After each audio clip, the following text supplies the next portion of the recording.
Hi my name is Jagdish. Welcome to the show the reality of real estate. आज के हमारे guest है सुनील भाई। He is a businessman as well as a secretary. आज के हमारे इस एपिसोड में हम जानेंगे कि एक बिल्डिंग रीडेवलपमेंट का प्रोसेस क्या होता है, डेवलपर्स ऑफर कैसे देते हैं, roles and responsibility of secretary and society members, and उनका जो बिल्डिंग है उनको बुलाने का रीज़न ये है कि उनका जो बिल्डिंग रीडेवलप होके उनको जो वापस मिला है उसका जो टाइम फ्रेम है it is only 18 months. 18 months के अंदर अंदर उनको उनका बिल्डिंग वापस मिला है। तो ये पूरा प्रोसेस कैसे हुआ ये उनसे जानेंगे हम अपने आने वाले एपिसोड में। Thank you so much Sunil भाई for coming. This is our fourth episode of the reality of real estate and आज के टॉपिक में हम लोग रीडेवलपमेंट के बारे में बात करेंगे। बिल्डिंग कैसे रीडेवलपमेंट में जाता है, क्या उसका प्रोसेस होता है। As you are a secretary and आपका बिल्डिंग रीडेवलपमेंट हुआ है which is I think so Mumbai में सबसे फास्टेस्ट रीडेवलपमेंट आपके बिल्डिंग का हुआ है विच इज़ अराउंड 18 मंथ्स। तो ये टॉपिक स्टार्ट करने से पहले आपका एक छोटा सा इंट्रोडक्शन आप दे दोगे तो अच्छा होगा sir. Okay, Jagdish, again, thank you very much for this initiative which you have taken. I think this is a good initiative. जो initiative आपने लिया हुआ है, लोगों को inform करना, informatics देना कि बाबा ये topic के ऊपर information देना. This is a very good initiative which you have taken, and I'm really thankful to you calling me for this interview or whatever it is. So. Let me introduce myself. I am a businessman and also a secretary to a society which has been redeveloped. As you said, surely, truly कि बाबा ये redevelopment जो है 18 months में हुआ है. तो 18 months में हम लोग ने कंप्लीट किया हुआ है. Thanks to the developer, thanks to our committee and thanks to all of them. क्या बोलते हैं, जॉइंट ये था, एफर्ट्स था जिसकी वजह से ये हो गया है. Okay, very good sir. एक टॉपिक पॉडकास्ट को स्टार्ट करते हैं अभी। मुझे पूछना है सर, अगर किसी को रीडेवलपमेंट के लिए देना है कोई सोसाइटी को, तो उसका एक स्टेप बाय स्टेप अगर आप एक प्रोसेस बता दें स्टार्ट टू एंड पूरा, तो जो मेंबर्स देख रहे हैं अभी जिनको रीडेवलपमेंट करना उनके लिए इजी हो जाएगा। रीडेवलपमेंट जो होता है वो डिलैपिडेटेड बिल्डिंग्स, जैसे एक बिल्डिंग की एक उम्र होती है, वो उम्र जब लैप्स होता है, जैसे 10 साल 20 साल, 10 साल के बाद कभी भी आप रीडेवलपमेंट के लिए जा सकते हो। तो उसका प्रोसेस पहले तो ये होता है कि आपको पहले जो वहाँ रहते हैं मेंबर्स जो रहते हैं उनको डिसाइड करना पड़ता है कि are we ready to go for a redevelopment. और रीडेवलपमेंट में जाने का जब आप सोचते हो उसके बाद आपको अल्टीमेटली अपन जो लोग होते हैं वो रीडेवलपमेंट के बारे में ज़्यादा पता नहीं होता, तो we have to appoint a PMC, project management consultant, जो उस क्षेत्र में एक माहिर बंदा होता है जिसको पता होता है कि बाबा किस तरह से रीडेवलपमेंट करना है, क्या है क्या करना है बोल के। सब चीज़ अपन नहीं कर सकते। For example if my TV is broken down तो मैं रिपेयर नहीं कर सकता। तो उसी तरह से ये एक बड़ा प्रोजेक्ट है, भले अपने को मालूम होगा लेकिन वी आर नॉट प्रोफेशनल्स, तो इस प्रोफेशनल को रखना पड़ता है, एक प्रोजेक्ट मैनेजमेंट कंसल्टेंट को। प्रोजेक्ट मैनेजमेंट कंसल्टेंट क्या करता है कि आपका प्रोजेक्ट सबसे पहले वो फिजिबिलिटी निकालता है कि आपके बिल्डिंग में क्या बन सकता है, क्या नहीं बन सकता है, उसका कॉस्ट क्या हो सकता है, क्या नहीं हो सकता है। ये प्रोजेक्ट मैनेजमेंट कंसल्टेंट जो है आपके सामने रखता है। इसके ऊपर आप स्टडी करते हो कि ठीक है भाई, मेरा ये 10 रुपये वैल्यू, फॉर एग्जांपल अपन लेते हैं कि बाबा ये 100 रुपीज़ वैल्यू का चीज़ है, इसमें 100 रुपीज़ का वैल्यू का चीज़ एक रीडेवलपमेंट करता है तो उसको एक 1000 रुपीज़ का वैल्यू का चीज़ होने वाला है, और उसमें फॉर एग्जांपल एक एक्स अमाउंट ऑफ मनी लगने वाला है उसमें वो करने के लिए, 1000 का वैल्यू करने के लिए। फिर वो निकालने के बाद क्या बचता है, तो what profits I am going to earn, मेरे को कितना एक्सटेंसिव मिलने वाला है उसमें। उसी हिसाब से फिर वो आइडिया देता है कि बाबा अपन इतना इतना we are capable of getting this, इतना बड़ा अपने को हाउस का स्ट्रक्चर मिल सकता है, ये सब एमिनिटीज़ मिल सकते हैं, ये सब होता है। ये होने के बाद PMC advertisement means newspaper ad देता है कॉलिंग फॉर द डेवलपर्स। दो चीज़ होता है रीडेवलपमेंट में, एक सेल्फ डेवलपमेंट होता है, एक डेवलपर के थ्रू रीडेवलपमेंट होता है। सेल्फ डेवलपमेंट इसके लिए क्योंकि अगर इफ़ यू थिंक कि बाबा अपने मेंबर्स ही केपेबल है of generating a huge chunk of amount and redevelopment अपन खुद कर सकते हैं, तो फिर वो सेल्फ डेवलपमेंट में जा सकते हैं। या तो कोई सोर्स है जिससे फंड्स आ सकता है फॉर द सोसाइटी और अपन रीडेवलप कर सकते हैं, तो उसको सेल्फ डेवलपमेंट में जा सकते हैं। Majority of people are going for developer के थ्रू रीडेवलपमेंट में जाता है। प्रोस एंड कॉन्स हर एक जगह पे होता है। जब एक डेवलपर रीडेवलपमेंट में अपन एडवर्टाइजमेंट देते हैं और डेवलपर को बुलाते हैं इसके लिए, एडवर्टाइज के through there are people who means अलग अलग डेवलपर्स जो आते हैं अलग अलग फील्ड से आते हैं, जिसमें अगेन ये अपने को देखना पड़ता है कि बाबा डेवलपर केपेबल कितना है। देन दैट स्टैंड्स कि बाबा चलो ठीक है, अपन अपना आज एक होम अगर अपन देखते हैं, majority of people who are there, home is the basic जो एक बेसिक अपने पास रहता है वो अपना होम होता है। वो घर, मेरा घर जो है मैं किसी को डेवलप करने को देता हूँ, तो वो घर के अगेंस्ट में मेरे को घर कितने अच्छे से मिले। मैं किसी के हाथ में मेरा पूरा उम्र भर कमाया हुआ, आज न्यू जनरेशन है, they give for earning means buying a home, loans करते हैं, तो वो लोन भरने के लिए उनको एक 20 साल 15 साल 20 साल 10 साल लगता है। तो that is a home which is already created with us, अपने पास है, जो अपन किसी को डेवलप करने को दे रहा है। तो मेरा जब इतना हार्ड अर्न चीज़ जो मैं अगर किसी को डेवलप करने को दे रहा हूँ, तो उसको एसेस करना पड़ता है कि बाबा ये डेवलपर केपेबल है क्या, हुएवर डेवलपर इज कम, उसका कैपेबिलिटी है क्या, कैपेसिटी है क्या, वो सब आप एसेस करते हो। उसमें आपको पीएमसी सपोर्ट करता है कि बाबा क्या पैरामीटर्स चेक करना है, क्या नहीं करना है। सॉरी, ये पीएमसी हायर करना जरूरी होता है फॉर एवरी रीडेवलपमेंट? इसके लिए मैंने आपको एक एग्जांपल दे दिया था कि बाबा एक टेलीविज़न आपका अगर ख़राब होता है तो आप रिपेयर करने जाओगे तो आपको थोड़ा बहुत मालूम है रिमोट कैसे चलाना है, क्या चलाना है, क्या नहीं करना है बोल के। लेकिन एक प्रोफेशनल जो होता है वो अलग अलग पैरामीटर्स होते हैं। रीडेवलपमेंट करना यानी बिल्डिंग तोड़ के सीमेंट रेती लेके उसको खड़ा करना नहीं होता है, उसमें 1000 चीज़ आती हैं रीडेवलपमेंट करने के टाइम पे। तो वो रीडेवलपमेंट करने का वो प्रोसेस जो है उसको एक पीएमसी, ये एक प्रोफेशनल है। पीएमसी प्रोजेक्ट मैनेजमेंट कंसल्टेंट जो होता है वो एक प्रोफेशनल होता है, उसके पैरामीटर्स होते हैं, उसको मालूम होता है क्या है क्या नहीं है बोल के। और अगर आप खुद करना चाहते हो, मीन्स अगर आप सोचते हो कि भाई पीएमसी नहीं रखते, we have good number of people who are means अपने सोसाइटी में एक समझो इंजीनियर भी है, ये भी है, ये सब है, अपन सब मिलके एक साथ करते हैं, good. But then draw your lines properly, means आपको क्या चाहिए, क्या करना है, क्या नहीं करना है बोल के। उस तरह से फिजिबिलिटी रिपोर्ट निकालना ज़रूरी है, क्योंकि आप क्या डिमांड करोगे डेवलपर से। मेरे को पता ही नहीं मेरे प्रोडक्ट में एक घर, ये जो है मेरा प्रोडक्ट है बराबर, एक इंडिविजुअल पर्सन का। उसके बाद सोसाइटी आती है, सोसाइटी का एक बिल्डिंग जो है वो एक प्रोडक्ट है, और वो प्रोडक्ट को अपन तोड़ के किसी के हाथ में देने वाले हैं कि बाबा इसको मेरे को रीडेवलपमेंट करके दे। रीडेवलपमेंट करना यानी वो जूनी दीवार को तोड़ के वापस एक प्लास्टर लगा के नया दीवार का बिल्डिंग खड़ा करना नहीं है। उसमें कॉस्ट इफेक्टिव कॉस्टिंग आता है, उसमें कितना मीन्स अपन एफएसआई के साथ कितना उसको एक्सटेंड कर सकते हैं, कितना बड़ा स्ट्रक्चर बना सकते हैं, ये सब बहुत सारी चीज़ होती हैं। इसके लिए एक प्रोजेक्ट मैनेजमेंट कंसल्टेंट जो है वो आपको गाइड करता है हर एक लाइन पे। After this, after selection of a developer, means जब डेवलपर आप सिलेक्ट करते हो उसके बाद आपको एक डेवलपमेंट एग्रीमेंट बनाना पड़ता है। आप डेवलपर यानी एक आउटसोर्स्ड पर्सन है जिसको आप आपका घर या आपकी जो कमाई हुई इनकम या तो आपका जो मेन सोर्स है वो सोर्स उसके हाथ में देने वाले हो। तो ये जब मैं देता हूँ तो मैं एक फॉर एग्जांपल आप एक रेंटेड रूम, मेरा रूम है, मैं रेंट पे देता हूँ तो भी एक एग्रीमेंट बनाता हूँ, उसमें भी मैं एक क्लॉज डालता हूँ। ये तो मैं पूरी प्रॉपर्टी देने वाला हूँ, मेरी पूरी प्रॉपर्टी देने वाला हूँ, पूरा सोसाइटी देने वाला हूँ, तो एक डेवलपमेंट एग्रीमेंट। तो ये सजेशन ये होता है कि बाबा आप एक एडवोकेट, अगेन उधर एक प्रोफेशनल आया है, एडवोकेट जो है जो सोसाइटी मैटर्स में परिपूर्ण, मीन्स इस तरह से कि कंप्लीट हो, कि उसको नॉलेज हो कि बाबा सोसाइटी एग्रीमेंट क्या होता है, क्या नहीं होता है, with the help of the PMC agreement में क्या डालना है, क्या क्लॉज डालना है, क्या नहीं डालना है। जब ये सब स्ट्रीमलाइन परफेक्टली होता है, एग्रीमेंट होने के बाद डेवलपर के साथ एग्रीमेंट में कंडीशंस में आपके, फिर आपको एक बार फिजिबिलिटी रिपोर्ट आने के बाद आपको मालूम है कि बाबा मेरा घर, मेरे को एडवांटेज और कितना मिलने वाला है, कॉर्पस कितना मिल सकता है, रेंट कितना मिल सकता है, मेरे को एक्सटेंडेड होम कितना मिल सकता है, या मिल सकता है या नहीं मिल सकता, जो भी है वो फिर वो बार्गेन होता है। बार्गेन होने के बाद डेवलपर के साथ आप जब एक स्ट्रीमलाइन करते हो, इसको फिक्स करते हो, उसके बाद ये डेवलपमेंट एग्रीमेंट बनता है आपका। डेवलपमेंट एग्रीमेंट बनते ही इसको क्लोज करने के बाद इसको रजिस्टर करना, ये सब करना। उसके बाद ये डेवलपमेंट एग्रीमेंट में ही आपका एक बार चार्ट बोल के आता है, जिसमें आप बिल्डर को ये बॉन्ड करते हो कि आप मेरी बिल्डिंग इतने दिन में तोड़ोगे, इतने दिन में आप आईओए लाओगे। IOA is intimation of acceptance, ये आपको गवर्नमेंट अथॉरिटीज से मिलता है। अगर बीएमसी की तरफ से आता है, म्हाडा की तरफ से आता है, एसआरए की तरफ से आता है, तो आईओए आपको मिलता है। आईओए इंटीमेशन ऑफ एक्सेप्टेंस मिलते ही आपको बिल्डिंग खाली करना है जहाँ पे बिल्डर अपना काम चालू करता है। तो एग्रीमेंट में ये सब कंडीशंस होने चाहिए कि वो आईओए कब लाएगा, कितने दिन में बिल्डिंग डेमोलिश होगा, कितने दिन में कंस्ट्रक्ट होगा, कंस्ट्रक्ट होने के बाद कितने दिन में मेरे को ओसी आएगा। ये सब पैरामीटर्स आप कंफर्म करते हो, उसके बाद ही आपको एक कंफर्मेशन आ जाता है और एग्रीमेंट में टाई अप करते हो। यू आर ऑल्सो बॉन्डेड कि बाबा मेरे पास आईओए आने के बाद मैं 2 दिन में खाली करूँगा, 15 दिन में, 1.5 महीने में, जो भी कंडीशंस है, मैं 45 डेज में I will vacate my house, मैं मेरा घर खाली करके आपके हाथ में दूंगा।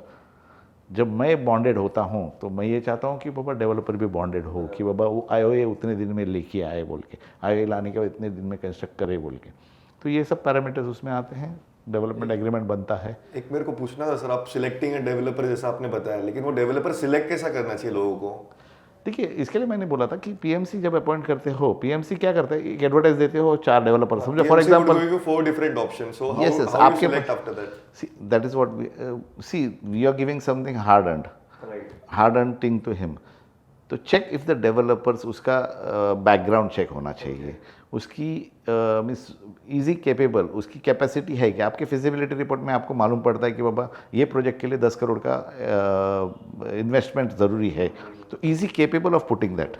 उसके पास उतना बैंक बैलेंस है क्या, उसके बैंक स्टेटमेंट्स, उसके बैंक रिकॉर्ड्स, वो चेक करना ज़रूरी है आपको। ये सब जब आपके पास आता है तो उसके बाद आपको उसने जो प्रोजेक्ट्स किए हुए हैं वहाँ पे उसने कैसे किया हुआ है प्रोजेक्ट्स, वहाँ के लोगों से मिलके, वहाँ के लोगों को अंडरस्टैंड करके पूछ के कि बाबा आज हमारी बिल्डिंग हुई है तो मेरे को पता है कि आज 10 जन आते हैं मेरे को पूछने के लिए कि बाबा एज सेक्रेटरी टू आस्क कि बाबा आपका बिल्डिंग हो गया है तो क्या है, मीन्स इसमें परफेक्टली किया है क्या, डेवलपर इज़ गुड और बैड, उसने क्या किया है क्या नहीं किया है।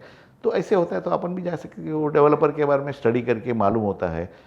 एक बार मालूम होने के बाद जब अपन एक डेवलपर परफेक्टली चूज़ करते हैं, मालूम होता है कि बाबा हिज बैकग्राउंड इज़ गुड, वो केपेबल है, उसको नॉलेज है इस चीज़ का, and he will give us what he has promised and he is promising us on an agreement. तो वो जब होता है तो उसके बाद एक डेवलपर इज़ ओके। उसके बाद अपने को ये देखना है, अगर समझो चारों में चारों भी ये कैपेबिलिटी है, then we have to access कि बाबा भाई ये मेरे को 10 रुपये दे रहा है, ये 20 रुपये दे रहा है, ये मेरे को ज़्यादा दे रहा है। देन यू कैन सी कौन ज़्यादा दे रहा है। अगर आप पहले ये देखते हो कि बाबा ये ज़्यादा दे रहा है तो इसको ये अपॉइंट करते हैं, जहाँ पे थोड़ा फेलियर होता है कि ये ज़्यादा दे रहा है बोल के मैं उसके पास जाता हूँ, उसका बैकग्राउंड चेक नहीं करता हूँ, उसकी कैपेसिटी है या नहीं ये चेक नहीं करता हूँ, means he has he done और not done the projects properly, earlier projects किए कि नहीं किए, वहाँ पे फेलियर की वजह से ही अब जो अपन देखते हैं कि मोर देन एग्जाम्पल अगर देता हूँ तो more than 4000 projects are still pending in Mumbai which are still getting redevelop stopped, like कुछ ना कुछ वजह से वो अटके हुए हैं। तो ये ऐसे छोटे मोटे फ्लॉज होते हैं। तो ये फ्लॉज को अपन नहीं देख के अंडरस्टैंड होना चाहिए कि सबसे पहले मेरे को क्या देखना है, उसके बाद क्या देखना है। तो इस तरह से अगर आप अपॉइंट करते हो डेवलपर को तो surely he will not B.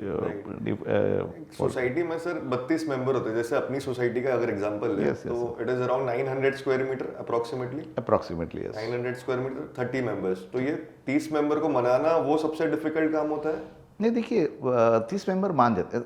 पहली बात तो इसके लिए मैं बोला ना कि आपका बिल्डिंग जब 10 साल का हो गया, आपको मालूम है कि बाबा बिल्डिंग डिलैपिडेटेड हो गया, डिलैपिडेटेड यानी आज जो रहने लायक नहीं, उसमें से गिर रहे हैं, कुछ स्ट्रक्चर पार्ट्स गिर रहे हैं या तो उसमें कुछ काम करना पड़ रहा है, ये वो सब।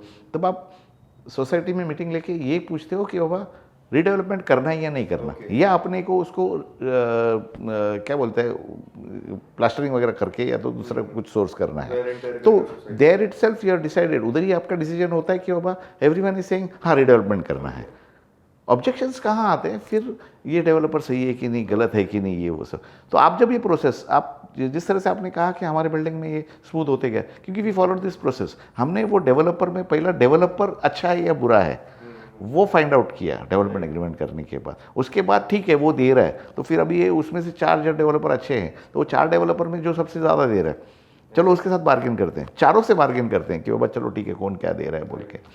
ये प्रोसेस को अगर आप फॉलो करते हो तो मेरे ख्याल से ऐसे कोई आपको दिक्कत आना नहीं चाहिए। जैसे सर आपने बताया कि आपका बिल्डिंग 18 महीने में कंप्लीट हो गया है, खाली बोलने के लिए बोल रहे हो या फिर उसका कोई डॉक्यूमेंट प्रूफ है अपने पास में जो अपन लोगों को दिखा सकते हैं? नहीं, मैं actually I am the secretary, तो हमको मालूम है कि हमारा जब फर्स्ट मीटिंग हो गया था या तो डेवलपमेंट एग्रीमेंट जब साइन हो गया था, दैट वाज साइंड इन सितंबर और हमारा आईओए आया था नवंबर में, नवंबर 2020 में आया था। उसके बाद नवंबर के बाद नवंबर 2020, नवंबर 2021, नवंबर 2022, इसमें हमारा बिल्डिंग डेमोलिशन आईओए आने के बाद 45 डेज़ के बाद हुआ था। नवंबर 2022 में हमारे को आईओ मींस ओसी ऑक्यूपेशन सर्टिफिकेट आ गया। So you have proof like IOA, yes, IOS IOA का डेट भी है हमारे पास, इसका भी डेट है मेरे पास। ओसी का मेरा 30 नवंबर 2022 का मेरा डेट है। which is there, which says कि we got the occupation certificate on that date. तो इसमें बिल्डर के साथ साथ सोसाइटी का भी एफर्ट्स लगता है सर इतने जल्दी कंप्लीट करने के लिए? Yes we have to act. कैसे होता है कि बाबा डेवलपर आया, डेवलपर पिच करके गया कि बाबा चलो ठीक है. अगर इस चीज़ को डिसीजन लेने में सोसाइटी डिले करती है तो हर चीज़ डिले होती है. रीडेवलपमेंट करने में प्रोसेस, एक मैंने डेवलपर के हाथ में भले वो डेवलपमेंट एग्रीमेंट साइन करके दे दिया प्रोसेस करने के लिए, तो सोसाइटी जो भी परमिशंस वगैरह सब जो आते हैं वो सोसाइटी के नाम से आते हैं. Society is requires to give a lot of documentation efforts which helps the developer to work fast. Permissions जो आते हैं वो गवर्नमेंट बॉडीज से आते हैं या बीएमसी से आते हैं, या तो माड़ा की बिल्डिंग रहेगी तो माड़ा से, एसआरए की बिल्डिंग रहेगी तो एसआरए से आता है. वहाँ पे इस कमेटी की या तो जो चेयरमैन, सेक्रेटरी या ट्रेजरर जो भी रहता है, मैनेजिंग कमेटी मेंबर्स जो भी रहते हैं, उनके एफर्ट्स थोड़े बहुत लगते हैं इनिशियल स्टेज में डेवलपर का प्रोसेस फास्ट करने के लिए. और डेवलपर्स के साथ अगर अपन करते हैं तो डेवलपर नोज दैट कि बाबा चलो ये कमेटी अपने को नज़र रखा हुआ है, व्हाट दे आर डूइंग. अपने को नज़र रखना ज़रूरी है. सी डेवलपर विल नॉट डू एक बिल्डिंग करके वो तो करेगा नहीं है. हाँ, देयर आर मेनी डेवलपर्स जो एक बिल्डिंग पकड़ते हैं, एक बिल्डिंग कंप्लीट करते हैं और वो करते हैं, उनका ऑब्जेक्टिव वो रहता है ऐसा वैसा. एक बिल्डिंग करने के बाद भी उसको अगर अपन इट्स सिंपल, स्कूल में टीचर ही टीच करेगी तो बच्चा पढ़ेगा नहीं, घर में से भी थोड़ा सा वो बच्चे को टीच करना पड़ता है. उसी तरह से कमेटी को भी एक फॉलोअप करना, बिल्डिंग मेंबर्स को भी एक नज़र रखना कि हाँ बाबा इसने ये कमिट किया है कि 30 डेज़ में लाएगा. 30th डे पे जाके पूछना नहीं होता उसको फर्स्ट डे से. भाई फर्स्ट डे में तूने एप्लीकेशन डाला है क्या? तूने डाला है तो वो 30th डे को आएगा मेरे पास. जो प्रोसेस है day by day, every day is a process. वो प्रोसेस अगर तुम डिले करते हो तो वो चीज़ आगे बढ़ती है. तो हमारे केस में ऐसा था कि हमारा म्हाडा का रीडेवलपमेंट का प्रोसेस था, तो एवरी नेक्स्ट डे और यू कैन से हफ्ते में एक दिन म्हाडा में विजिट होता था कि बाबा सर हमारा डेवलपर ने प्रोसेस किया है क्या. ओके, तो आप लोग खुद पर्सनली म्हाडा में पर्सनली भी फाइंड आउट करते थे. देन देयर वाज इस तरह से, हाँ, सोर्स लगा के. It's not possible for everyone. मेरा बोलना ये है कि at least try to see that what जो डेवलपर बोलता है कि हाँ मैंने एप्लीकेशन डाला है, जस्टिफाई मालूम करो, क्योंकि प्रॉपर्टी आपकी है, नुकसान आपको होने वाला है. हाँ, डेवलपर कैन बेयर, उसका भी एक्सपेंस, उसके पैसे लग रहे हैं तो उसके भी लॉसेस होते हैं. For him it's a business loss, for you it's a property loss. तो अपनी चीज़ का ख्याल अपने को रखना ज़रूरी है. सर डेवलपर से वो नेगोशिएशन वगैरह जो हम लोग करते हैं, अपना जो कारपेट एरिया लास्ट टाइम था वो कितना था? अपना ओरिजिनल कारपेट एरिया जो म्हाडा का तो था वो 1 RK था, तो 220 स्क्वायर फीट था अगर आप देखते हैं. एंड जब डेवलपर से बार्गेन हो गया था, जो most of the developers who had come for our this redevelopment were offering us up to 535, 550 ऐसे सब ये वो सब. तो फिर वो बार्गेन करके हम लोग को अभी जो हम लोग का जो बिल्डिंग में सोसाइटी में मिला है हमको, वो 656 कारपेट मिला हुआ है. There are people who have bargain more than this also. There are people who have bargain for more than this also. But ये भी उस वक्त जब हमारे पास अलग अलग डेवलपर आ रहे थे और वो हम लोग को सिर्फ 550 दे रहे थे, या तो हमको अलग सोर्सेस से मालूम हो रहा था कि बाबा फिजिबल नहीं होगा, तो ये पीएमसी से हमको हेल्प मिला कि बाबा फिजिबिलिटी हो रही है बोल के. हमारे केस में ऐसा था कि that time no builder was offering 550, means कोई भी बिल्डर वो 550 नहीं दे रहा, 550 के ऊपर नहीं दे रहा था. तो ऐसा एक स्टेज आ गया था कि नो वन इज़ ऑफरिंग. तो वो डाउट क्लियर करने के लिए वी टोल्ड द पीएमसी कि भाई अपना फिजिबिलिटी हाथ में पकड़ना. We told the developer you also have your feasibility in hand, we will go and will जज. अपन जाके जज करते हैं. तो उस तरह का देखिए कैसा होता है कि बिल्डर अकेला भागेगा तो वो पहुंच नहीं पाएगा. अगर हम लोग आज बोल रहे हैं कि बाबा ये कर रहे हैं कि वो 18 मंथ्स में we have achieved this target, तो वो पुश करना, भागना, चीयर करना, उसको चीयर्स इज ऑल्सो रिक्वायर्ड. लोगों को चीयर करना पड़ता है. तो चीयर करना, उसको मोटिवेट करना कि बाबा भाई योर प्रॉमिस दिस, तो ये करना है बोल के. इनफैक्ट मैं एक बात बताऊं आपको कि हमारे रीडेवलपमेंट के टाइम पे कोविड का सीज़न चल रहा था.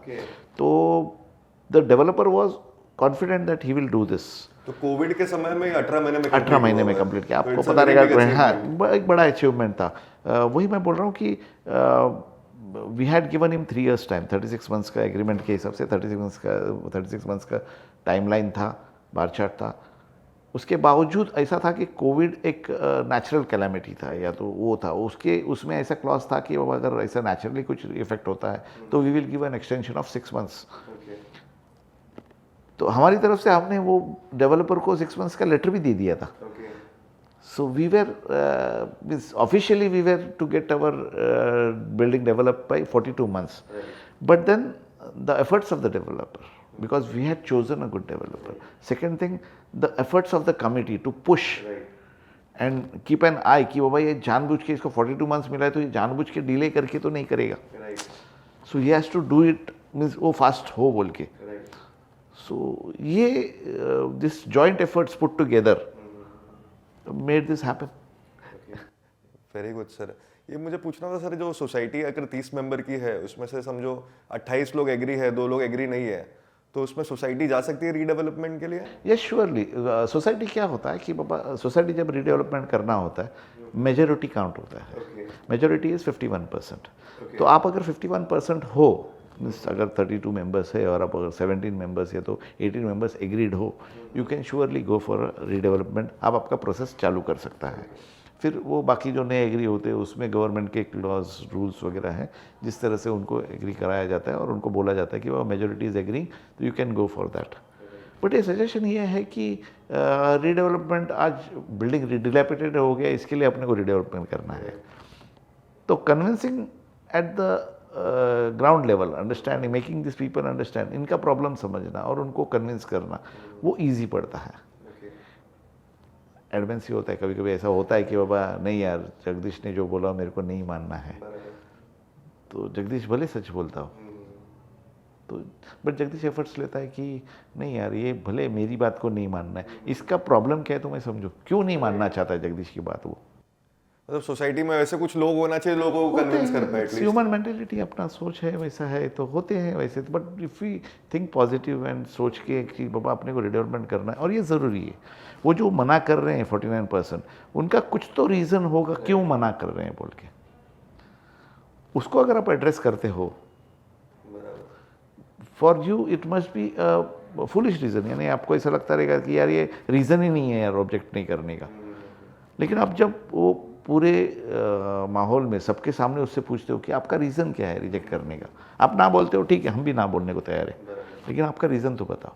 जब आप उसको कन्विंस करते हो कि आपका रीज़न जो है वो जस्टिफाइड है एंड ये अगर अपने को पॉजिटिव है, तो we have to go. Why leave that 1% also if is reasoning is not is right. तो अगर उसका रीजनिंग राइट है तो we have to accept that reasoning, उसको कन्विंस कराना है कि बाबा ये, और उसका अगर वो लॉजिकल नहीं है तो उसको सबके सामने बोलना है, भाई सी दिस व्हाट आप जो रीज़न बोल रहे हो ये रीज़न लॉजिक्स नहीं है, तो कैसे लॉजिक नहीं है उसको समझाना पड़ेगा। Why not make him, why should he not be positive. Sir मुझे ये पूछना था कि ये जो डीए का आप बता रहे थे कि एक टाइम के बाद जाके डीए का एग्रीमेंट होता है, उसमें क्या क्या चीज़ें मेंशन करना ज़रूरी है? डीए आपको मैंने बताया कि डीए एक ही एग्रीमेंट होता है, डेवलपमेंट एग्रीमेंट। डीए यानी डेवलपमेंट एग्रीमेंट जो होता है, आपका बॉन्डिंग, आप डेवलपर के साथ क्या बॉन्डिंग करते हो उसके ऊपर। आपकी प्रॉपर्टी बिल्डिंग डेमोलिशन होने के बाद आपकी बिल्डिंग, आपकी घर नहीं है, आपका बिल्डिंग नहीं है, ये सिर्फ एक डीए, एक पेपर है आपके पास, एग्रीमेंट जो है वो है, जिसके ऊपर आपका प्रूफ होता है कि वो भाई ये है बोल, ये प्रॉपर्टी हमारी है बोल के। इसमें डेवलपर के साथ अपन जो ओरली एग्रीड होते हैं, नथिंग विल बी कैलकुलेटेड। बाद में कोई ओरल जो ध्यान में भी नहीं रहता है और पूछा भी नहीं जाता है, और कितना भी आप कन्विंस करो तो नहीं होता है। तो हर एक चीज़ जो भी बात होती है उसको आपको इसमें एग्रीमेंट में डालना ज़रूरी है। जिस तरह से मैंने बताया कि बाबा आपका समझो एक एग्जांपल, एक बड़ा पार्ट है वो तो आता ही है कि बाबा मेरे को ये एरिया क्या, इसमें ये एरिया मिलने वाला है, मेरे को इतना कॉर्पस मिलने वाला है, इतना रेंट मिलने वाला है, ये तो बड़ी बड़ी बातें हुई। छोटी छोटी बातें जैसे मेरे को एक स्विच लगने वाला है तो स्विच कौन सा कैटेगरी का लगने वाला है, मेरे वायर लगने वाला है तो वायर कौन सा, मेरे को पीओपी लगने वाला है, मेरे को पेंट लगने वाला है, मेरे को टाइल लगने वाला है, ये सब लगने वाला है ओरली। नहीं मैं अच्छा वाला डेवलपर जैसे नॉर्मली बोलता है कि मैं बेस्ट क्वालिटी का टाइल्स डालूंगा, नहीं सर मेरे को एग्रीमेंट में डाल दो कि बेस्ट क्वालिटी का नाम डाल दो, खत्म हो गया। मेरे को नाम डाल दो कि आप ये वेट्रीफाइड में टाइल्स डालने वाला हूँ, 2x2 का टाइल डालने वाला हूँ। इसको आप अगर एग्रीमेंट में डालते हो, मैं बोलता हूँ एक छोटी सी छोटी चीज़ जो है आपकी एग्रीड होती है। मेरा एक सोसाइटी ऑफिस बनने वाला है, हाँ मेरे को एक सोसाइटी ऑफिस बन के देने वाला है, तो सोसाइटी ऑफिस में मेरे को क्या देने वाला है, तो ये सब एक उस एग्रीमेंट में डालना ज़रूरी होता है। एग्रीमेंट 200 की जगह पे 400 पेज का कीजिए, नो प्रॉब्लम। लेकिन हर एक चीज़ को मेंशन कीजिए कि मेरा हर एक चीज़ मेरे पॉइंट, जैसे प्लास्टर ऑफ पेरिस लगने वाला है, हाँ तो कौन सा लगने वाला है, मेरे को टैप लगने वाला है तो टैप कौन सा लगने वाला है। सिंपल, जैसे मैंने एक छोटी बात बताई कि स्विच लगने वाला है तो स्विच कौन सा लगने वाला है, मेरे को मेरा डोर का साइज़ क्या होने वाला है। तो इतना डिटेलिंग में एग्रीमेंट में मेंशन करना पड़ता है। मेंशन करोगे, दैट इज़ व्हाट ना, मैं आपके साथ एग्रीड हो रहा हूँ, तो ये कंडीशंस में एग्रीड हो रहा हूँ। कल को फाइट करने से अच्छा मेरे को पहले ही अपने को एक एग्रीमेंट में जा रहे हैं।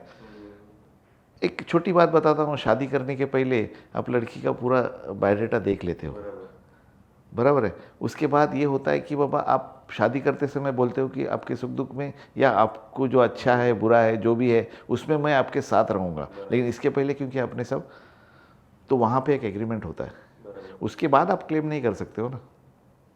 उसी तरह से ये एक डेवलपमेंट एग्रीमेंट है कि एक बॉन्डिंग है, वो अपना कमिटमेंट है। ये कमिटमेंट मेरा, ये इस तारीख को मेरे को रूम मिलने वाला है और ये रूम मिलेगा तो उसमें मेरे को ये सब मिलने वाले हैं, मेरे को फैसिलिटीज़ मिलने वाले हैं। उसके बाद फाइट करना मतलब हैंडओवर प्रोसेस आपका स्मूथ हो जाता है अगर आपके एग्रीमेंट ईजी होता है, आपको पता होता है, आप फुल्ली फोकस्ड हो, आपको पता है कि बाबा मैं एंटर करूँगा तो मेरा क्या होगा क्या नहीं होगा। आप क्वेश्चन कर सकते हो, उससे अच्छा है तो आप क्वेश्चन नहीं करोगे। देयर आर डेवलपर्स जो उससे अच्छा देते हो, आपको भले स्विच बोला रहेगा एंकर का डालता है बोल के, एंकर की जगह पे एंकर का बेस्ट क्वालिटी का दूसरा कोई अच्छा डाला रहेगा। अच्छा देगा तो क्वेश्चन नहीं करने, बुरा देगा तो नहीं, ठीक है ना, मेरे को एडवांटेज मिला तो why should I question, but मेरे को अगर वो डिसएडवांटेज आ रहा है तो वाई शुड आई एक्सेप्ट। तो वो बाद में बहस करना, क्वारल करना, उससे अच्छा मैं एग्रीमेंट में डालना वो ज़रूरी होता है। तो development agreement should carry everything, सब मेंबर्स क्या, कितने मेंबर्स है, किसको क्या मिलने वाला है, क्या नहीं है, एडवांटेजेस। ठीक है सर, आपने बहुत अच्छे डिटेल में एक्सप्लेन किया कि पूरा सोसाइटी रीडेवलपमेंट का क्या प्रोसेस होता है। मुझे ये पूछना है सर, बहुत सारा बिल्डिंग आज भी स्टक है, जैसे आप बता रहे थे 4000 बिल्डिंग आज भी मुंबई में स्टक है, तो उसका क्या रीज़न हो सकता है सर? बहुत सारी चीज़, जैसे अभी आपने पूछा कि डेवलपमेंट एग्रीमेंट क्यों नहीं हुआ है। Firstly choice of developer. आप जब आपका चीज़ प्रॉपर्टी वास्तु आपकी देते हो किसी को डेवलप करने को, तो वो डेवलपर वो उस काबिल है कि नहीं, उसके पास वो फंड्स है कि नहीं, ये एक मेजर रीज़न होता है। सेकेंड थिंग, अगर उसकी कैपेबिलिटी में मैं चैलेंज नहीं करता हूँ तो ऐसे बहुत सारा चीज़ होता है कि बाबा objections within the society कि उसको काम करने को नहीं देना है, मेरे को ऑब्जेक्शंस उठाना है, उठाते रहना है, ये एक ऑब्जेक्टिव होता है। Second thing, policies of government, delay होता है, आगे बढ़ता है, पीछे होता है, ये वो सब, इसकी वजह से भी कुछ अटके हुए हैं। And number of reasons for not means वो कंप्लीशन, ऐसे बहुत सारे रीजंस होते हैं। दैट्स वाई इनिशियली इसके लिए मैं बताया कि बाबा एक प्रोफेशनल से अगर आप काम करा के लेते हो एक, तो वो आपको प्रोफेशनली बताता है कि आपको इसके साथ एग्रीमेंट में क्या करना है। ये एक पर्सन, मैं वापस उस एग्जांपल पे जाता हूँ कि आप शादी करते हो तो एक लड़की को देखते हो कि बाबा वो सही है या गलत है बोल के, बाद में रिग्रेट करके क्या फ़ायदा। तो ये एक समझिए कि ये वास्तु है, इसको ऐसे ही दुनिया रीडेवलप कर रही है, इसके लिए मैं रीडेवलपमेंट में जाता हूँ, मेरे ने बाजू की बिल्डिंग ने ऐसा किया है मैं भी ऐसे करता हूँ, तो ये कंपटीशन नहीं है सर। इसको समझो, ये चीज़ जो है आपकी वास्तु आप किसी को डेवलप करने को दे रहे हो तो डेवलपमेंट में डेवलपमेंट एग्रीमेंट, इसी ऐसे ही कुछ रीजन है जिसकी वजह से बहुत सारे बिल्डिंग स्टक। सर अपने ही बिल्डिंग पे, नाम नहीं लूँगा बिल्डिंग का, लेकिन अपने ही जहाँ पे अपना बिल्डिंग रीडेवलपमेंट हुआ है उसी लोकेशन पे एक बिल्डिंग डेवलपर ने ली थी, अभी शायद प्लिंथ के आसपास आया रहेगा। अभी वो प्रोजेक्ट काफ़ी 10 साल हो गया, अभी वो प्रोजेक्ट ही बंद हो गया है। अभी ना ओनर, टेनेंट्स को रेंट मिल रहा है और पता नहीं टेनेंट्स का तो बुरा हाल हो गया रहेगा अभी। यस, टेनेंट्स आज सफ़र कर रहे हैं, वहाँ पे बहुत प्रॉब्लम्स है। इस केस में ऐसा है कि ज़्यादा डिस्क्लोज नहीं कर सकते क्योंकि वो टेनेंट्स की उनकी वो पर्सनल ये है। Builder in general sir, in general भी आप देखोगे तो बहुत सारा बिल्डिंग मुंबई में भी बन के रुक गया हुआ है, उसको काफ़ी टाइम हो गया है। डेवलपर, इस केस में ऐसा था कि डेवलपर ने कुछ बैंकिंग लोन्स लेके उस प्रॉपर्टी के ऊपर बैंकिंग लोन लेके, ये भी एक अच्छा चीज़ है कि बाबा मालूम करना डेवलपर का बैकग्राउंड क्या है, बैंकिंग उसके फंड्स कितने हैं बोल के। इफ़ ही सेज कि बाबा मैं इसके ऊपर लोन लेने वाला हूँ, तो वो लोन लेने के बाद वो इफ़ेक्ट होगा कि नहीं होगा बोल के, ये एग्रीमेंट में डालना कि बाबा लोन का लायबिलिटी हमारे ऊपर नहीं होगा। इस केस में जो आप बात कर रहे हो उसमें ऐसा हुआ है कि डेवलपर ने एक बैंक से लोन लिया and then he declared himself as bankrupt. आज वो लोन लिया है, उसने कहाँ इन्वेस्ट किया है, क्या है क्या नहीं, there are bodies like RERA, ये वो सब, लेकिन ये आफ्टरवर्ड्स है, कोर्ट है, सब कुछ है, ये वो सब।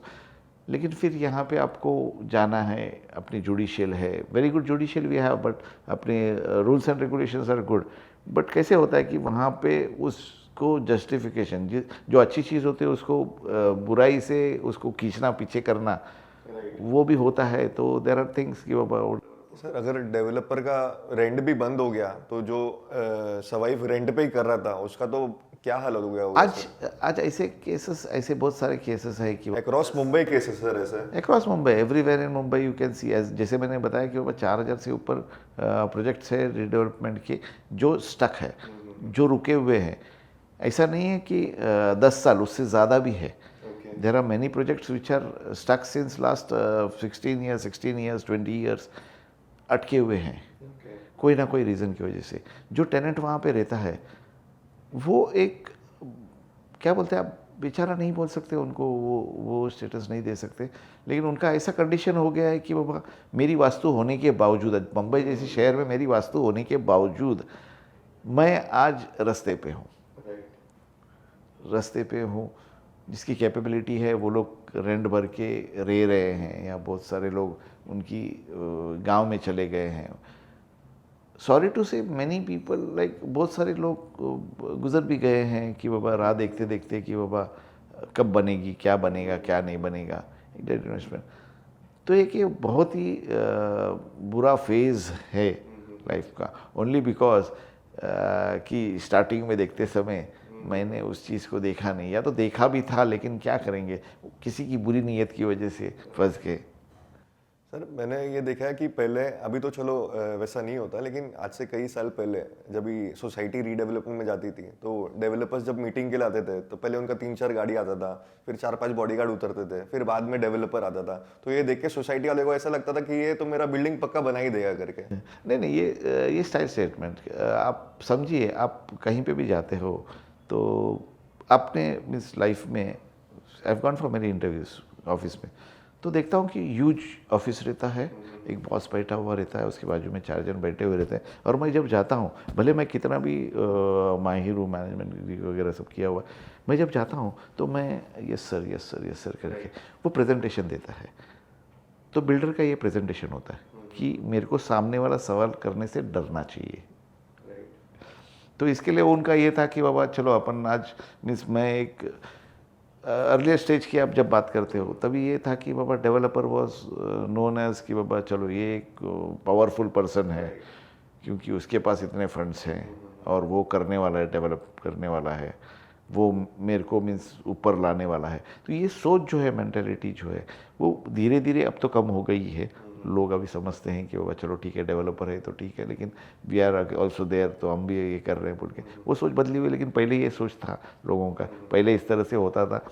बहुत सारे प्रोजेक्ट्स जो अटके हुए उसकी वजह से अटके हुए कि भाई तभी आती थी गाड़ियाँ, मर्सिडीज आती थी, 4 बॉडीगार्ड आते थे, वहाँ से उतरता था, वो सूट पहन के आता था, करता था, बात करता था और चला जाता था। आपको वो मौका नहीं मिलता जब ऐसे आप ग्लैमर उस तरह से स्टेटस देखते हो, स्ट्रेचर देखते हो, तो वो स्ट्रेचर के पास सवाल करना एक फियर आ जाता है, वो क्रिएट करने के लिए कि मेरे को सवाल पूछना नहीं चाहिए। अच्छा। मैं जाके मेरा इमेज पोर्ट्रे करके आऊँगा। तो वो स्ट्रेचर का जब चीज़ होता है तो वो स्ट्रेचर को सवाल करने से लोगों को डराने के लिए बोल के वो एक गिमिक था। राइट, जो अभी नहीं चलता। वो गिमिक को, कोई भी गिमिक एक स्टेज होता है, वहाँ तक चलता है। उसके बाद में वो ग्राउंड लेवल पे आने लगे, डिस्कस करने लगे।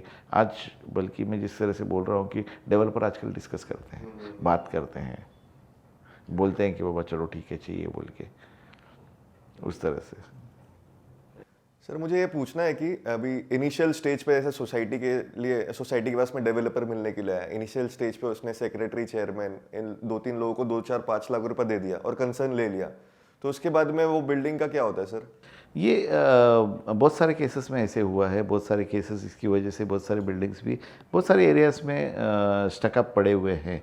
क्या होता है कि डेवलपर क्या करता है कि एक नॉमिनल अमाउंट, एक छोटा मोटा अमाउंट दे के ये जो कमिटी मेंबर्स होते हैं या जो भी होते हैं, या तो एंटायर सब मेंबर्स को एक कंसेंट ले लेता है कि मैं ये मानता हूँ बोल के। फॉर एग्जांपल अगर ये प्रोजेक्ट का वर्थ समझो 10 करोड़ का है, तो एक 5-10 लाख दे के इधर उधर सोसाइटी में सबको थोड़ा थोड़ा दे के एक कंसेंट ले लेता है लिखा के कि वो अभी कंसेंट दे दिया है हमने आपको, आप बांधोगे बोल के। उसके बाद वो शांत बैठता है क्योंकि उसके पास वो 10 करोड़ नहीं है इन्वेस्ट करने के लिए। ऐसे बहुत सारे केसेस है जहाँ पे कंसेंट देके, ये उसी तरह से वो एग्जांपल आपको पता होगा कि बस में जाना है तो एक रुमाल डाल दिया, सीट ऑक्यूपाई करके रख दिया, भाई किसी को आना है भाई 100 रुपये देना है, रुमाल उठाता हो आप बैठ जाना बोल के। इस तरह से तो बहुत सारे डेवलपर्स ने तभी वो एक फेज था जहाँ पे वो किया हुआ है कि एक नॉमिनल अमाउंट दे के एक बिल्डिंग को बुक करके रख दिया है, अब ये बिल्डिंग मेरी है, मैं करूँगा। कर भी नहीं रहे हैं और लोग परेशान भी हो रहे हैं, दूसरे को भी नहीं दे रहे हैं तो बोलते कि बाबा मेरे को इतना चाहिए। ऐसे बहुत सारे केसेस हैं। उसका सॉल्यूशन क्या है सर फिर?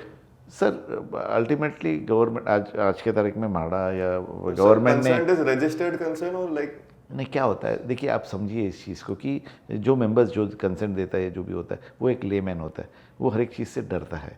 आप उसको बोलोगे कि फ़ाइट करो, कोर्ट में जाके फ़ाइट करो, इधर जाके फ़ाइट करो, ये वो सब। आपको पता है ये प्रोसेस जो जुडिशियल अच्छी है, ये वो सब अपना जुडिशियल के पास जाके वो एक न्याय लाना, ये एक प्रोसेस है। ये प्रोसेस से पहली बात तो वो डरता है, तो ये लेमैन जाता नहीं है। वो तो इस बात से ही डरता है कि भाई मैंने उससे ले लिया है, आज 10,000 लिए या 10 लाख लिया है, 2 लाख लिया हुआ है।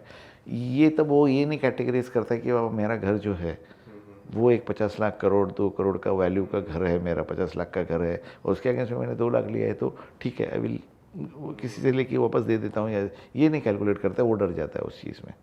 तो ये लेमैन का डर का फ़ायदा उठा के ये किया जाता है। मुझे लगता है सोसाइटी मेंबर्स को ये सोचना चाहिए कि जो लोग वो सोसाइटी में रह रहे, जैसे घाटकोपर का अपन फॉर एग्जांपल ले, घाटकोपर में जैसे अपनी सोसाइटी है, 900 स्क्वायर मीटर का अपना प्लॉट है, 32 घर है, एक घर की वैल्यू 2 करोड़ है, 32 घर इंटू 2 करोड़ भी करेंगे तो ये 60 करोड़ तो इसी हो गया, राइट। मतलब अपन 60 करोड़ की बात कर रहे हैं, 60-70 करोड़ की बात कर रहे हैं, फिर वो जो टूट के बनेगा वो अलग, वो 100 करोड़ के ऊपर का व्यापार हो जाता है। राइट। जब एक सोसाइटी वाला बात करता है तो उसको ऐसा लगना चाहिए ना कि मैं 70-80 करोड़ का तो मैं खुद इंसान हूँ भाई। नहीं, यही खामी है कि लोगों को ये समझाया गया है कि डेवलपर जो है वो सेठ है, वो आएगा, वो आपके बिल्डिंग को आपके ऊपर पैसा लगा के इन्वेस्ट करके आपकी बिल्डिंग को डेवलप करेगा।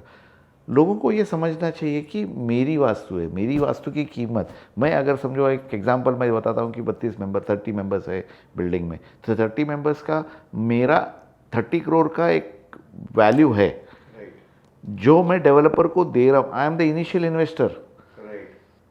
तो मैं इनिशियल इन्वेस्टर हूँ, सेठ हूँ, जो एक डेवलपर के हाथ में दे रहा हूँ, उसके ऊपर डेवलपर इन्वेस्ट करके फिर उसको, जब ये सोच लोगों के अंदर आएगी, लोगों को खुद का वैल्यू नहीं पता। ये कैसे होता है कि, और इस चीज़ का एडवांटेज लिया जाता है। डेवलपर, जब एक एग्जांपल अपन बात कर रहे थे कि मर्सिडीज में आता है, 4 गुंडों को लेके आता है, उसका वैल्यू एक घर का होगा, वो एक 40-30 घर की बात करने को आ रहा है, तो अपनी वैल्यू क्या है? तो अपने को जब अपनी वैल्यू मालूम होती है, और डेवलपर एक कॉन्ट्रैक्टर है, जब आप ये समझते हो कि आप, मैं हमेशा एग्जांपल देता रहता था मेरे बिल्डिंग में कि हम लोग 32 जो है ये भाई बहन लोग हैं, अपना एक घर है, 32 भाई बहन लोग इस घर को आज अपने को रिडेवलपमेंट करना, रिपेयर करने को नहीं हो रहा है, इसके लिए अपन किसी को रिपेयर करने को दे रहे हैं। हाँ, रिपेयर करने को दे रहे हैं तो अपने पास फंड नहीं है इसके लिए उसको रिपेयर, तो वो पैसा लगा रहा है, तो उसका पैसा मेरे को देना है। वो रिपेयर करने के लिए कॉन्ट्रैक्टर है, कॉन्ट्रैक्टर को मेरे को पे करना है, तो पे नहीं कर सकता हूँ, तो मैं बोलता हूँ कि भाई ये मेरा घर को थोड़ा सा और बड़ा बना, उसका एक पार्ट तू ले ले, तू बेच के तेरा इनकम ले ले उसमें से। जब ये सोच लोगों में आएगा तब लोग समझेंगे कि बाबा हाँ, तो ये रिवर्स दिमाग में है कि बाबा डेवलपर एक सेट है और वो आके, हाँ, ही इज़ नो डाउट, वो एक इन्वेस्ट करता है, वो एक डेवलपर है, वो उसकी पैसे लगाता है, वो एक बिजनेस करता है, तो he will look after his profits and all this. But आप भी तो एक ओनर हो, आप उस प्रॉपर्टी के मालिक हो, तो आपके प्रॉपर्टी के ऊपर वो अर्न करने वाला है। तो जब ये सोच लोगों की समझ आएगी तो रिडेवलपमेंट प्रोसेस एक ईजी प्रोसेस हो जाएगा। सर, मुझे ये पूछना था कि old member versus new member के बारे में थोड़ा बताओ। ये जो है, there is nothing as old member new member. Society एक रीडेवलप होने के बाद we will take it this way. अभी रीडेवलपमेंट हो गया बिल्डिंग का, अभी डेवलपमेंट एग्रीमेंट कंप्लीट हो गया है और डेवलपर जब बोलता है कि अब आपकी बिल्डिंग रेडी हो गई, आपका रूम रेडी है, आप आके रहिए, उस वक्त ऐसा होता है कि ऑक्यूपेशन सर्टिफिकेट आना चाहिए। ऑक्यूपेशन सर्टिफिकेट आने के बाद ही आपको वो पोजेशन उस घर का लेना है। ऑक्यूपेशन सर्टिफिकेट में गवर्नमेंट के बहुत सारे नॉर्म्स है, वो कंप्लीट होने चाहिए, उसको उसमें ओके आना चाहिए, उसके बाद ही आपको ऑक्यूपेशन सर्टिफिकेट एक डेवलपर को। आज बम्बई में ऐसे बहुत सारे बिल्डिंग्स हैं जहाँ पे ऑक्यूपेशन सर्टिफिकेट नहीं है और लोग ऑक्यूपाई कर रहे हैं। वेरिन ये ऑक्यूपाई कर रहे हैं इसके लिए क्योंकि उनको पानी मिल रहा है, टैक्सेस भी आ रहे हैं, but the government is charging 6 times more. Means अगर 10 रुपये पानी का चार्ज है तो उनको 60 रुपये लग रहा है, only because they don't have the occupation certificate. तो ऑक्यूपेशन सर्टिफिकेट आना ज़रूरी है। ऑक्यूपेशन सर्टिफिकेट आने के बाद आप जब रात जाते हो, आप एग्रीमेंट के क्लॉज के हिसाब से आपको सब कुछ बराबर मिला हुआ है। अभी जैसे एग्रीमेंट में हुआ है कि बाबा बिल्डर ने डेवलप कर दिया तो उसके पार्ट ऑफ द प्रॉपर्टी जो है वो सेल करता है। वहाँ पे आप बोलते हो कि बाबा अब नया मेंबर कि कैसा है कि मैं बड़ा बच्चा हूँ घर पे, तो नया बच्चा आया तो वो नया बच्चा हो गया, but he is a part of a member, he is a part of a family. अब जब बिल्डिंग डेवलप होती है 30 पहले हमारे 30 मेंबर्स थे, आज हमारे 140 100+ मेंबर्स हो गए, तो वो नए ज्वाइन हो गए हमारे साथ, तो वो एक मेंबर, वो भी एक मेंबर्स हैं, तो उनको एक्सेप्ट करना, क्या करना है, उसका प्रोसेस ऐसा होता है कि उसी के बाद अपन जाते हैं। सोसाइटी एक हैंड ओवर लेती है। हैंड ओवर लेने के पहले सोसाइटी को ये देखना है कि as per the development agreement इसमें रोल आता है फिर ये सोसाइटी और कमेटी मेंबर्स का कि उसने पूरा कंप्लाई किया है क्या, उसने सब रूल्स एंड रेगुलेशंस फॉलो किए हैं क्या, उसने जैसे चाहिए था वो सोसाइटी बिल्डिंग। इंडिविजुअल जब जाता है तो उसका घर का लेता है, उसके घर का पोजीशन लेता है। Society as a committee goes and takes the position of the entire property, entire society as a building. तो उसमें उसका हैंड ओवर लेना होता है। वो हैंड ओवर के टाइम पे डॉक्यूमेंटेशन सोसाइटी में उसने जो भी डॉक्यूमेंटेशंस डालें, जो भी परमिशंस मिलें, ये होने चाहिए अपने पास। तो हैंड ओवर लेने के बाद ही, जब हैंड ओवर लेता है तभी डेवलपर क्या करता है कि ये देखिए आपके 30 मेंबर्स तो जुने थे और ये नए मेंबर्स मैंने इनको सेल किया हुआ है, इनको भी आप आपके सोसाइटी में जो है मेंबर बना के लो। तो ये सब डॉक्यूमेंटेशंस आते हैं। सोसाइटी बाईलॉज है, बाईलॉज के हिसाब से इनको मेंबर्स बनाने का एक रूल्स बनता है, तो वो रूल्स के हिसाब से आपको इनको मेंबर्स बनाना है। उनको फिर ऐड ऑन करके, मीन्स अब आपकी फैमिली बड़ी हो गई। अब पहले 30 मेंबर्स की फैमिली थी, आज 100+ की मेंबर्स की फैमिली हो गई है। तो ये मेंबर्स को अपने एक फैमिली में लेना है, उनका शेयर सर्टिफिकेट देना है। You have to follow bylaws है, बाईलॉज के हिसाब से उनके डॉक्यूमेंटेशंस लेके आपको फॉलो करके उनको मेंबर्स बनाना है, आपके अंदर लेना है।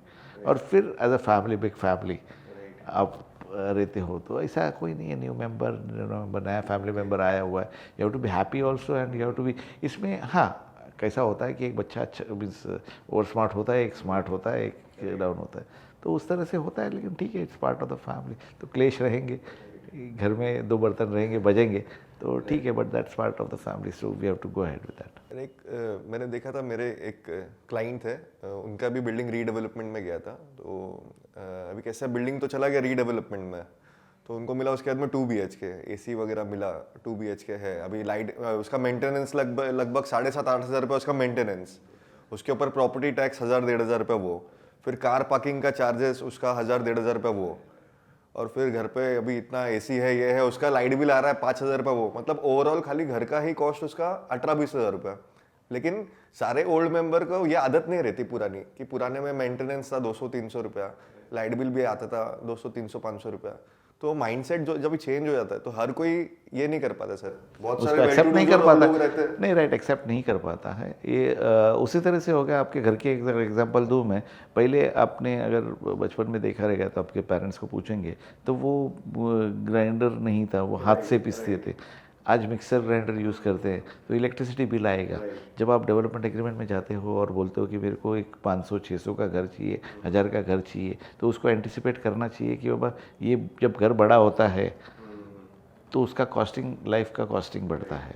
फिर ये नए एमिनिटीज़ आपने मांगे हुए हैं, लिफ्ट्स है, सिक्योरिटीज़ लगते हैं, क्लीनिंग लगता है, ये सब फैसिलिटीज़ जो आते हैं कम्स विथ द कॉस्ट। आपका लाइट बिल अगर पहले 200 का रूम में अगर 100 रुपया आ रहा था, तो आज लाइट बिल 1000 रुपये आएगा। तो इस तरह से ये कॉस्ट ऑफ लाइफ बढ़ता है।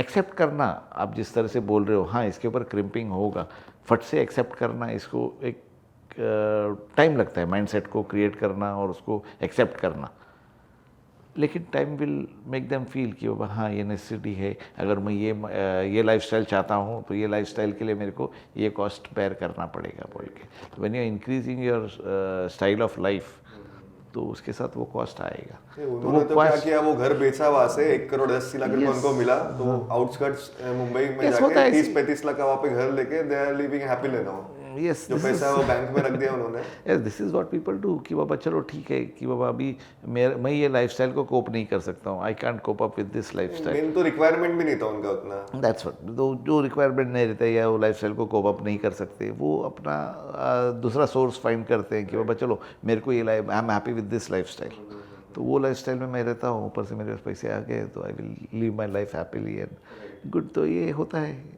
ये एक्सेप्ट करना पड़ता है, चेंज इज़ फॉर गुड।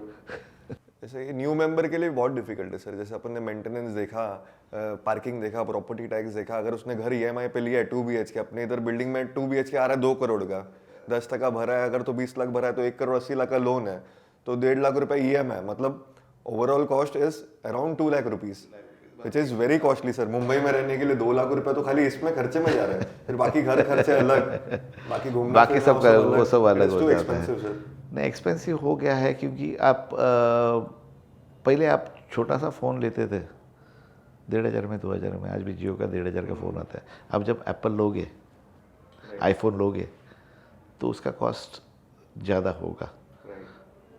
तो कॉस्ट ऑफ लिविंग बढ़ गया है, एक्सपेंसेस बढ़ गए हैं।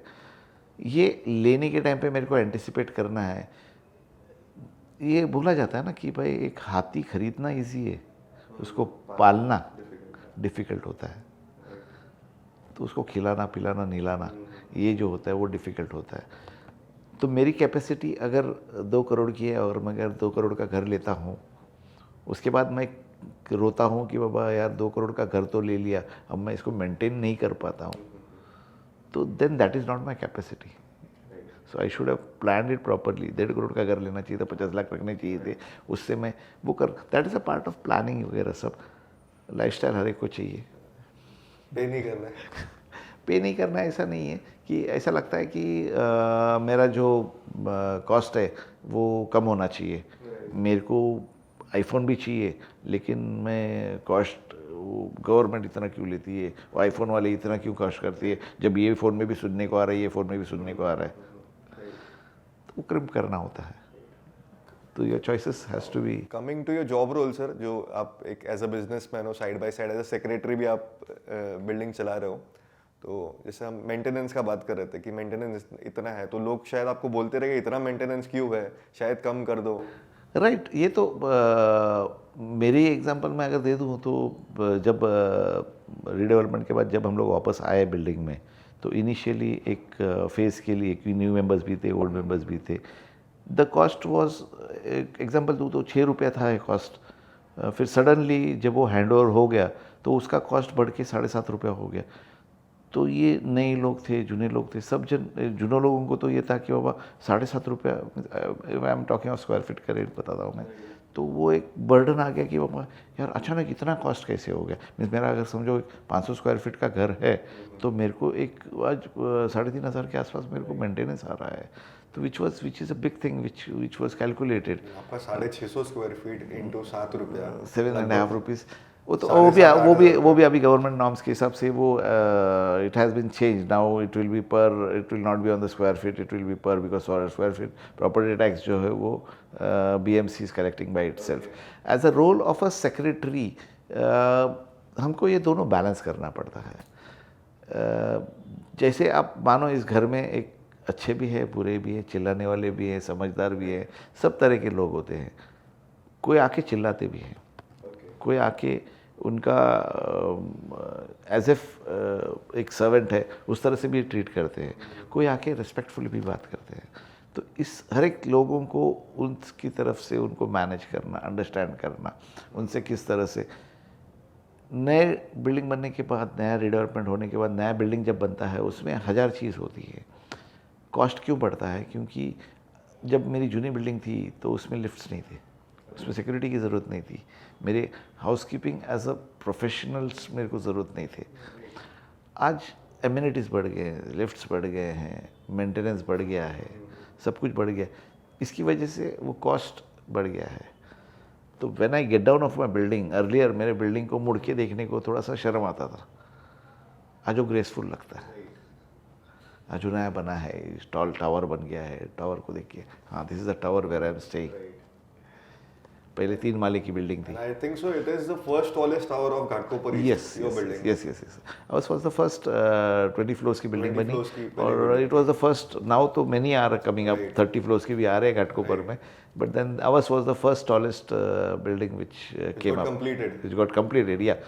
Within coming back to the start thing that within 18 months completed right from the day of start till the end with getting the OC. मुझे ये पूछना था कि मंथली जो आपका ईयरली जो मेंटेनेंस है वो मोटा मोटा कितना लगता रहेगा एक पूरा बिल्डिंग को रन करने के लिए ऑन एन एवरेज ऐसा? ऑन एन एवरेज आज एक समझो एक 20 फ्लोर्स की बिल्डिंग अगर पकड़ते हैं तो उसको एक अराउंड 6 to 7 lakhs का एक एवरेज मेंटेनेंस कॉस्ट आता है, मंथली कॉस्ट आता है। Because there are electricity light bills, there are machineries like lifts are there, you have generator set you have to put motors which can pull up water and throw out water. तो ऐसे बहुत सारे चीज़ lights है, then other things are there जो maintain करना पड़ता है और हर एक चीज़ जो दी गई है उसको मेंटेन करने के लिए AMCs भी एनुअल मेंटेनेंस कॉस्ट भी आता है। उसको आप अगर डिवाइड करते हो मंथली के हिसाब से तो 6 to 7 lakhs रुपीस पर मोटा मोटा 75-80 लाख रुपए एक साल भर में आपका स्पेंड होता है इसमें? यस। ओके, ऐसा कितने AMC के साथ में आपने टाई अप किया हुआ है? अभी फ़िलहाल तो हमारी बिल्डिंग जिस तरह से पता है आपको कि भाई 2 years कंप्लीट हुई नहीं है, हो रही है, तो with in that we have already tied up with about 5 AMCs। जैसे हमारी लिफ्ट्स का AMC दिया हुआ है, फायर जो है उसकी AMC दी गई है, मोटर्स है उसकी AMC दी गई है, जेनसेट्स लगे हैं उसकी AMC दी गई है। तो ऐसे बहुत सारी चीज़ है जिसकी AMCs दी हुई। We have a VDP system put up in our place, तो उसकी भी AMC देनी है, उसकी भी चल रही है, हमारे अभी डिस्कशंस चल रहे हैं। तो ऐसे हर एक चीज़ की हमको AMC देना पड़ता है। पार्किंग की अब अगर बात करो, पार्किंग इज़ रिडेवलपमेंट में आज का तारीख में लोग एक फेस कर रहे हैं कि एक हॉट टॉपिक है, तो उसकी एक AMC है, उसकी AMC है। तो ऐसे हर एक चीज़ की जो भी मैकेनिकल जो भी चीज़ आपको एक इंस्टॉल करके दिया गया है, जैसे आपके हाथ में एक हाथी दिया है भाई, उसको संभालना है, उसको मेंटेन करने के लिए आदमी रखना है, उसको धुलाना है, निलाना है, उसका कॉस्ट है, एनुअल मेंटेनेंस उसका है, उसका दवा का खर्च भी है। सर एक मुझे पूछना था कि सेक्रेटरीज लोग बैचलर्स को क्या दिक्कत है बैचलर्स के साथ में, उनको क्यों नॉट अलाउड करते सर हमेशा? ऐसी कोई दिक्कत ही नहीं है। बैचलर्स का ये इशू होता है कि दे मे क्रिएट न्यूसेंस। अभी मेजॉरिटी केसेस में ऐसा हुआ है कि बैचलर्स जहाँ रहते हैं वहाँ पे न्यूसेंस होता है ये वो सब, तो डोंट वांट न्यूसेंस इसके लिए। बाकी ऐसा कोई हार्ड एंड फास्ट रूल ऐसा नहीं है। सब बैचलर्स वैसे नहीं होते सर, कुछ कॉर्पोरेट वेरी गुड सर, इससे भी होता है। तो यही बोलता है ना, मैं तो ये भी बोल रहा हूँ ना कि कोई डेवलपर ख़राब नहीं होता, तो कोई बैचलर ख़राब नहीं होता। But majority of the cases क्या होता है कि बैचलर रहता है तो फिर इस पार्टीज ये वो सब कुछ ना कुछ निगाना, केयरलेस एटीट्यूड जो बोलते हैं ना, वो हमको हमारी सोसाइटी में नहीं चाहिए। इसके लिए हम बैचलर्स को अवॉइड करते हैं। Whereas in our societies we are open to bachelors because we know we can curb them. हमको पता है कि भाई हम इसको भाई ज़्यादा उड़ने को नहीं देंगे, नाचने को नहीं देंगे, तो इस तरह से होता है। तो इट्स अदरवाइज एंड वाइज, ऐसा कोई नहीं है हार्ड एंड फास्ट रूल, ऐसा नहीं है कि बैचलर को नहीं दे सकते। ओके और घर बेचने के बाद में सर किसी ने अपने सोसाइटी में अगर घर बेचा है तो उसको क्या क्या डॉक्यूमेंट सोसाइटी में सबमिट करना होता है? घर बेचता है तो सेल एग्रीमेंट होता है, उसको जिसने परचेस किया है उसके नाम पे वो घर है, शेयर सर्टिफिकेट है या नहीं है, वो सब चेक करके उसको डाउन द लाइन, जैसे अभी रीडेवलपमेंट में नया ही घर परचेस किया है, डेवलपर से परचेस किया हुआ है, तो डेवलपर से परचेस किया हुआ एग्रीमेंट फिर डेवलपर से उसके नाम पे होने के बाद वो किसी को बेचता है, उसके डॉक्यूमेंट्स देना होता है। वो डॉक्यूमेंट्स के साथ society has their share after selling, जो पेमेंट देना पड़ता है, वो करने के बाद ट्रांसफ़र कर देती है। और ये सोसाइटी ट्रांसफ़र क्या होता है सर, वो कितना अमाउंट का होता है? और ऐसे उसको एक बेंचमार्क है, you can't charge more than 25,000 का एक बेंचमार्क है, 25,000 चार्ज करते हैं normally. Okay, 25,000 is the fixed amount. Is a benchmark. You can, they may charge 5,000 also. Depend But on you- society to society. Society to society, 25,000 is a maximum, एक maximum limit दिया गया है। तो 25,000, ऐसा ना हो कि बाबा कुछ भी सोसाइटी कुछ भी मांग ले, ऐसा नहीं होता चाहिए। इसके लिए they may ask for 5,000 also for transfer. There are societies which may be taking 5,000, there are societies which are asking for 25,000। और सर अगर कोई मेंटेनेंस नहीं भरेगा तो उसके साथ में क्या करते हो आप लोग? मेंटेनेंस का भी एक रूल ऐसा है। मेंटेनेंस क्या होता है एग्जैक्टली जो अपन रहते हैं उसका लाइफस्टाइल के लिए, उसको प्रोवाइड करने के लिए प्रोविजंस होता है। जैसे सोसाइटी में लिफ्ट चलती है, लिफ्ट के लिए इलेक्ट्रिसिटी बिल हो गया, आपके घर में पानी आ रहा है तो BMC is charging for water, तो उसका बिल भरना, ये मेंटेनेंस चार्जेस होता है। A person is 100% liable to pay maintenance. अगर वो नहीं भरता है 3 महीने तक का वेट किया जा सकता है। After 3 months society can send in a notice, and after giving a notice you can tell inform to the registrar. Registrar को इन्फॉर्म करके रजिस्ट्रार फिर उसको नोटिस निकालती है, and then society can take an action. मतलब society नीचे से जाके वो लाइट बंद कर दिया, वाटर कनेक्शन बंद ये कर दिया, सब- वैसा भी करती है क्या सर? ये सब तो एडमिन्स ही होती है, ये सब तो ठीक है। चलो ये बोलते हैं ना वो दादागिरी टाइप हो गया, वो तो ठीक है, वो करना पड़ता है कि कभी कभी भाई नहीं दे रहा लाइट बिल तो नहीं दे रहा तो तेरा लाइट बंद कर दूंगा मैं। Off means it's off the records. Officially you can do this. Officially you have to send him a notice, you have to tell him a notice, send him a notice. आप उसको penalty charge करते रहो ना, interest charge करते रहो। 21% interest है sir annually. 21%? Yes, if you don't pay your maintenance, there is an interest of 21%. Maximum 21% है जो बाईलॉस के हिसाब से चलता है, वो चार्ज कर सकते हो आप उसको। चार्ज करने के बाद फिर भी एक लिमिट के बाद वो नहीं देता है, you can go to the registrar, you can file case with the registrar. Registrar के यहाँ पे रजिस्ट्रार से नोटिस आएगी। मीन्स एक हाई अमाउंट होने के बाद there are cases where in you can debar him as a member of the society. You can sell his house and recover your maintenance. ये भी होता है? यस सर, क्यों नहीं होता, ये भी होता है। ओके सर, अपने बिल्डिंग जैसे घाटकोपर जैसे लोकेशन में भी पानी का दिक्कत आता है अपने को? देखिए पानी का दिक्कत बीएमसी का जो वाटर फ्लो है, अब अभी देखिए जून में बीएमसी नॉर्मली मई जून में कट ऑफ करती है वाटर सप्लाई। जब कट ऑफ करती है तो उसका वाटर फ्लो जो है वो कम हो जाता है, जिसकी वजह से अभी हमारी सोसाइटी में आ रहा है बहुत सारा दिक्कत। क्यों आ रही है? क्योंकि हम लोग को पहले जो वाटर सप्लाई आता था वो 32 मेंबर्स के लिए आता था। आज 100+ 140 मेंबर्स आ गए हैं। 140 मेंबर्स के लिए दो the developer has given a big tank वगैरह सब। सप्लाई तो टैंक बड़े होने से मतलब नहीं है, बीएमसी से सप्लाई भी तो आना चाहिए। And BMC has their own restrictions, they can't supply. उनकी जब वाटर टैंक्स लेवल्स लो होते हैं तो वो कट ऑफ करते हैं। तो जून जुलाई अगस्त में ये प्रॉब्लम होता है।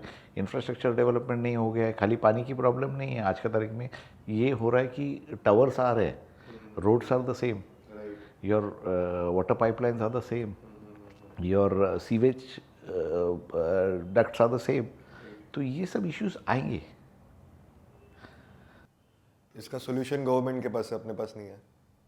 Government works on the DCR, development control regulations जो है 2030 डीसीआर डेवलपमेंट का उसके ऊपर बनता है। वो हिसाब से उनके प्लानिंग्स बनते हैं। There is a planning authority, government has is planning authority जो प्लान्स करते हैं कि बाबा ये अगर मैं यहाँ पे 100 जन को रहने को अलाउ कर रहा हूँ तो 100 जन को रहने के लिए कितना इंफ्रास्ट्रक्चर होना चाहिए, रोड्स कितने वाइड होने चाहिए। कि 100 जन में वो एज्यूम ये करते हैं कि बस 100 अगर रूम बन रहे हैं तो 100 जन में समझो 50 जन के पास गाड़ियाँ हैं तो 50 गाड़ियाँ जानी चाहिए, तो रोड इतना वाइड होना चाहिए। 50 जन को सीवेज का उतना लाइन होना चाहिए, पानी का इतना लाइन होना चाहिए। तो ये डीसीपीआर के हिसाब से, प्लानिंग अथॉरिटी के हिसाब से प्लान है। बट देन इसको पता है एग्जीक्यूशन का थोड़ा सा इश्यू है अपने में। एज ए सेक्रेटरी आपको एज ए मतलब ब्रोकर से कुछ कभी ये होता है आपका? आते हैं, क्यों नहीं। एज ए सेक्रेटरी एक वी गेट क्रीमी ऑफर्स, झगड़े भी होते हैं, बहुत सारा चीज़ होता है।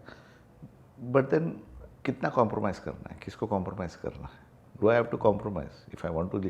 अगर मैं एक सेक्रेटरी हूँ तो मेरे को ये भी जज करना है कि मैं भी रहता हूँ इस सोसाइटी में। तो मैं इस सोसाइटी में रहता हूँ, तो I have to follow the rules and regulation. This rules and regulation जो बनाए गए हैं, वो रूल्स एंड रेगुलेशंस को अगर सोसाइटी सेक्रेटरी ही नहीं फॉलो करता है तो फिर चलेगी कैसे? तो जो भी ब्रोकर्स आते हैं उनके वो they have their own business. So you are a broker, you know कि वो you have your own business, you do your business. तो बिजनेस करते हो तो आपको पता है क्या नहीं है बोल के। As a support, not all secretaries might be supporting. तो हमारे केस में ये है कि सपोर्ट करना ज़रूरी है, क्योंकि जिस मेंबर का वो रूम फ्लैट रेंट पे दे रहा है या सेल कर रहा है, he is also a member. तो उस तरह से उसको सपोर्ट करना है मेरे को भी। I have to also be cooperative to him also. Right. अभी कोई ओनर अपना फ्लैट रेंट पे देता है तो उसको एग्रीमेंट करना कंपलसरी है ना in society sir? Yes, it is compulsory. ये कंपल्शन इसके लिए है कि सोसाइटी को मालूम होना चाहिए कि आप किसी को अगर रेंट पे दे रहे हो तो इज़ दैट पर्सन सोसाइटी में रहने लायक है कि नहीं, उसका पुलिस वेरिफिकेशन होना चाहिए। ये डॉक्यूमेंटेशन सोसाइटी मांगती है। Society has to be intimated that I want to give this room on rent. उसके बाद आप रेंट पे जब देते हो, एग्रीमेंट, पुलिस सर्टिफिकेशन, ये कॉपीज़ जो है इसकी कॉपीज़ आपको सोसाइटी में हैंड ओवर करना पड़ता है before allowing this person to reside in that home. ये नॉर्म्स है। And society has the power, अगर टेनेंट कुछ वहाँ पे मिसबिहेव करेगा तो उनको बोल Yes, surely. Society has the power because society is the person who is looking after the safety and the maintenance and harmonious stage वहाँ पे रहे। तो इसके लिए देखना पड़ता है, तो उनको राइट्स है obviously. Okay sir, thank you so much. आपने जो इतना डिटेल में एज अ सेक्रेटरी का रोल एक्सप्लेन किया हमें, आपके एंड से आपको अगर कुछ दिक्कत है मेंबर्स से तो उसको अगर आप कुछ डिटेल में या फिर कुछ एक पॉइंटर्स में बताना चाहोगे? दिक्कत ऐसे कोई दिक्कत होता नहीं है। सोच होती है, मैं उसको पॉजिटिव में लेता हूँ या नेगेटिव में लेता हूँ। बहुत समय पे ऐसा लगता है कि बाबा ये न्यूसेंस क्रिएट करता है, ये अच्छा बोलता है। तो when there people who praise you, there are people who will yell at you, shout at you. तो वी हैव टू अंडरस्टैंड कि बाबा मेरा रोल वो है कि बाबा मेरे को ये सबको, मीन्स मेरे घर में अभी 100 बच्चे हैं, 100 बच्चों को लेके चलना है भाई। एक अच्छा बोलेगा, एक बुरा बोलेगा, कोई चिल्लाता है तो आई हैव टू अंडरस्टैंड कि बाबा वो क्यों चिल्ला रहा है बोल के। हाँ, अननेसेसरी चिल्लाते हैं तो हम भी चिल्लाते हैं, लेकिन ठीक है, that's part of the, as a secretary that is a part where we have to play a role and carry on, go ahead. Yeah, again thank you Jagdish, thank you for having this good podcast show, and all the best for your future ventures. Thank you so much for coming sir. आप अपना time निकाल के यहाँ पर आए, आपने इतना brief में समझाया redevelopment process, as a secretary क्या क्या रोल्स एंड रिस्पॉन्सिबिलिटीज होते हैं। Thank you so much for your time sir. Thank you.